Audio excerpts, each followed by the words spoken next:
So ayan mga tol, yung charger ko ng Luoda, ng e-bike natin na to, ayan, nangamoy. Ayan, nangamoy. Wala pang isang buwan yung e-bike, yung unit. Pero nung tumawag ako, nung nakipag-ugnayan ako dun sa binilang ko na unit, 7 days lang daw ang warranty pala nito. So itong charger, walang warranty. Tumigil, nangamoy ito eh. Pero mukhang nagana pa.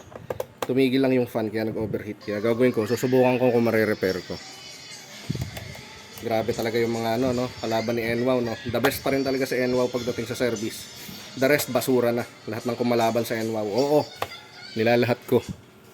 Lahat. As in lahat ng mga kumalaban sa NWOW, mga basura. Mga basura magbenta. Pwede kang bumili ng mga e-bike sa mga players o yung mga kakumpit nila.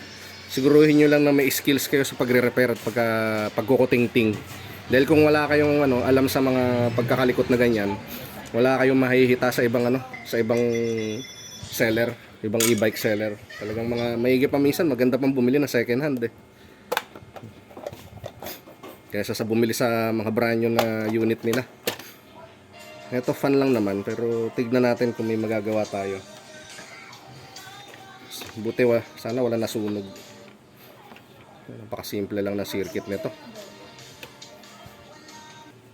Yan, itetest natin kung gumagana tong fan, pero sana ito lang ang problema kasi wala naman ako nakita sa circuit na ibang problem. So kung susuplayan natin yan ng 12 volts, ito dapat umikot yan.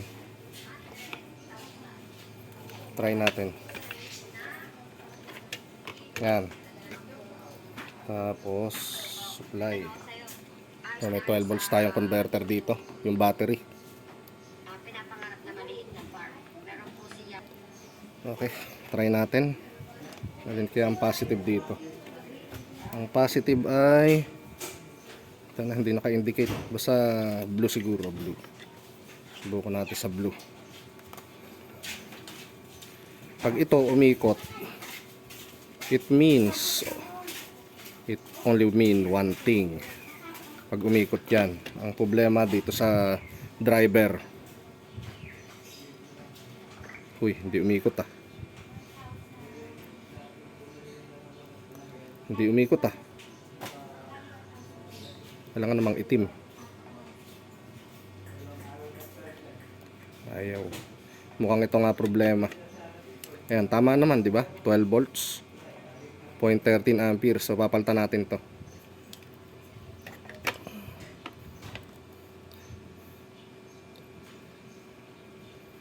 Nakapasok naman yung test prod ko sa loob.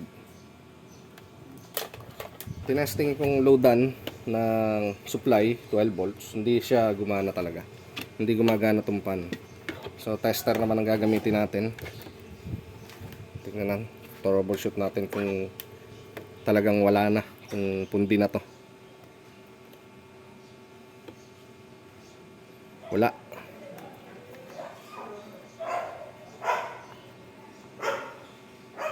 Allows, lagay natin sa 1K.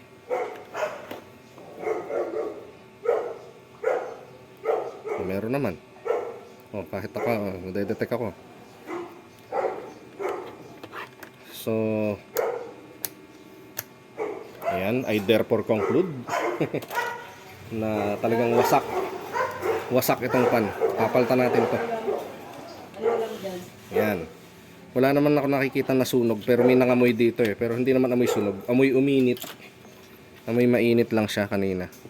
Then wala rin naman nasunog sa ilalim. So nagana pa rin siya, nagcha-charge pa rin. Tapos isusaksak ko to. Tetest natin kung ilang volts yung lalabas dito.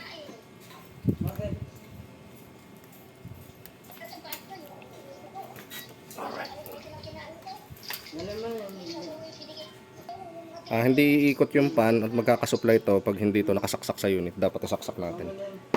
Saksak ko muna.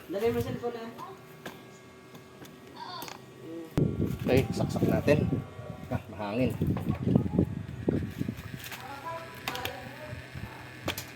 Ito, wala munang fan. Yan, may ilaw naman niya. Anya. May ilaw naman siya. Then try natin kung may lalabas na voltahe doon sa ano, sa saksakan ng fan. Pag may lumabas, ibig sabihin fan talaga sira.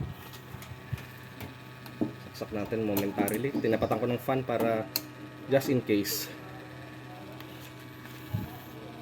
Check yung supply, auto, set sa auto. Ingat na yan, iinit yan.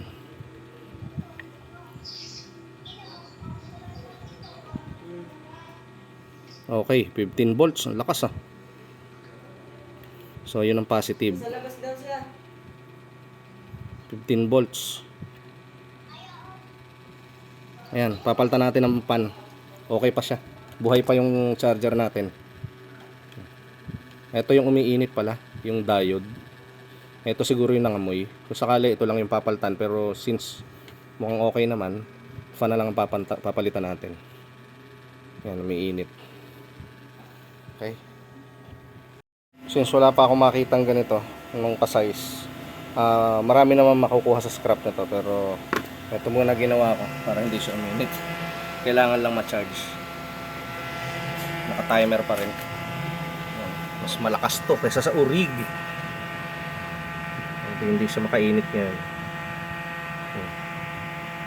Ang lamig. 2 bars pa lang. Ayan. Full charge mga tol.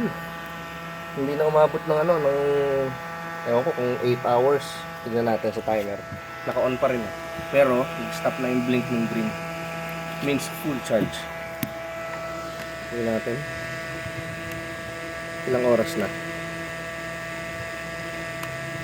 Aha. 8. Lumagpas na yata. Nakatulugan ko kasi ito eh. Hindi ko tuloy na monitor kung ilang oras na talaga inabot. Pero alam ko 6 hours kanina. Ano na siya, almost patapos na. Okay. Ito yung napili kong fan para dito sa charger. Ano siya, mas malakas yung ano niya, yung speed, yung RPM. Ayan. 0.20 amps. 12 volts. At saka ano siya, bearing type. Hindi siya ball type. Ito kasi plastic na bearing lang to. Kaya madaling masira. Ayan, tas ito yung amperes niya, 0.13. So mabagal to. Ito mas mabilis to. Ayan, halimaw. Kaya ito yung gagamitin natin. Original pa. China pero magandang klase naman to. Ayan o. Tagal na. Antigo na. Since 2003. Bali to, gamit sa processor nung AMD Athlon at saka yung mga Duron dati nung araw. Kapanahonan ng Pentium 3. So, kasi yan o, 2003 pa. Pero hanggang ngayon umiikot pa. Tignan natin ha.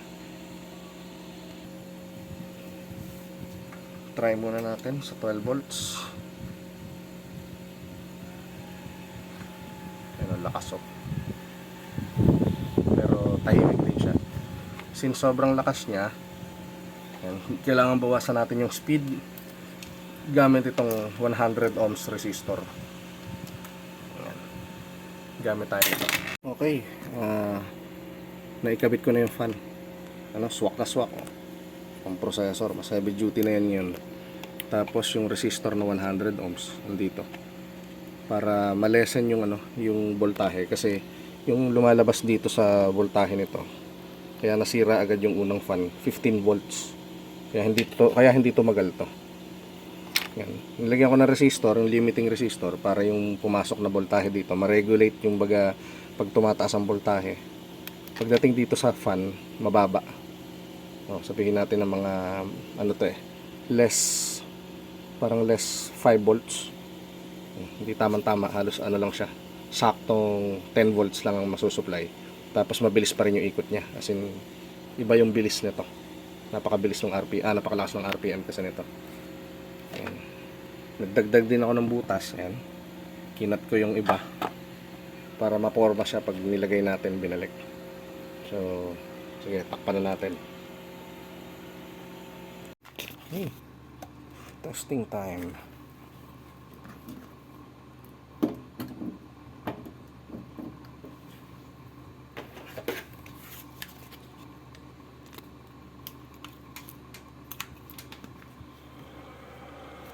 Ang lakas, oh.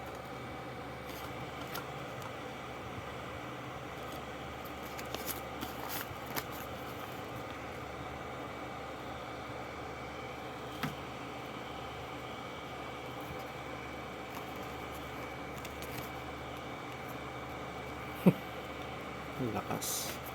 Ang lakas mga tol. 100%.